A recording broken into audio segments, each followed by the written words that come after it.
വെഞ്ഞാറമൂട് കൂട്ടക്കൊല. അഫാന്റെ പിതാവിന് ഉടൻ നാട്ടിലെത്താൻ സാധിക്കില്ല. 2.5 വർഷമായി യാത്രാവിലക്ക് നേരിടുന്നു.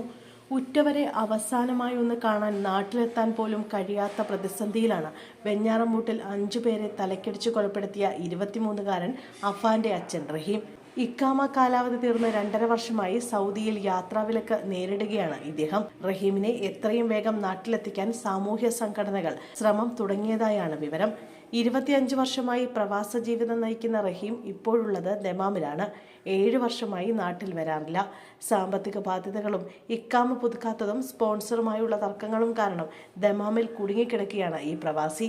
കോവിഡ് കാലത്താണ് പ്രശ്നം തുടങ്ങുന്നത്. അതിവേഗം റഹീമിന് നാട്ടിലേക്ക് മടങ്ങുക അസാധ്യമാണ്.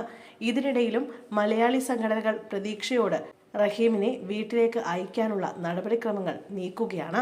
മരിച്ച കുടുംബാംഗങ്ങളെ അവസാനമായി ഒന്ന് കാണണമെങ്കിൽ പോലും നടപടികൾ തീരുന്നതുവരെ റഹീമിനെ കാത്തിരുന്നേ പറ്റൂ.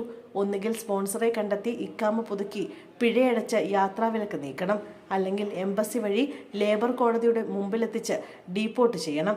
എല്ലാത്തിനും ഏറ്റവും ചുരുങ്ങിയത് ഒരാഴ്ചയെങ്കിലും സാധാരണഗതിയിൽ സമയമെടുക്കും. അബ്ദുൾ റഹീം തന്റെ കീഴിൽ നിന്ന് ഒളിച്ചോടിയെന്ന് കാണിച്ച് സ്പോൺസർ പരാതി നൽകിയതിനാൽ നിയമക്കുരുക്കിലുമായി. ഇതോടെ നാട്ടിലേക്കെത്താനുള്ള വാതിലുകൾ അടഞ്ഞിരിക്കുകയാണ്. 25 വർഷമായി റിയാദിലായിരുന്നു അബ്ദുൾ റഹീം.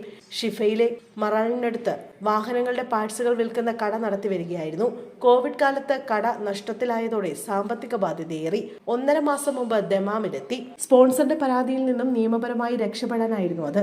അതിനിടെയാണ് മകന്റെ ക്രൂരത. സാമ്പത്തിക ദുരിതത്തിൽ നിന്ന് രക്ഷപ്പെടാൻ ശ്രമിക്കുന്നതിനിടെ ജീവിതം തകർക്കുന്ന വാർത്തയറിഞ്ഞ അബ്ദുൾ റഹീം തകർന്നിരിക്കുകയാണെന്ന് ദമാമിലെ സുഹൃത്തുക്കൾ പറയുന്നു.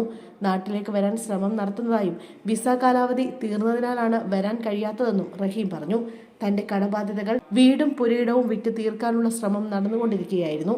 അത്തരം വിഷയങ്ങളിലും കുടുംബത്തിലെ ആർക്കും എതിർപ്പുണ്ടായിരുന്നില്ലെന്നും റഹീം പറയുന്നു. അതിനിടയിലാണ് ദാരുണമായ സംഭവം.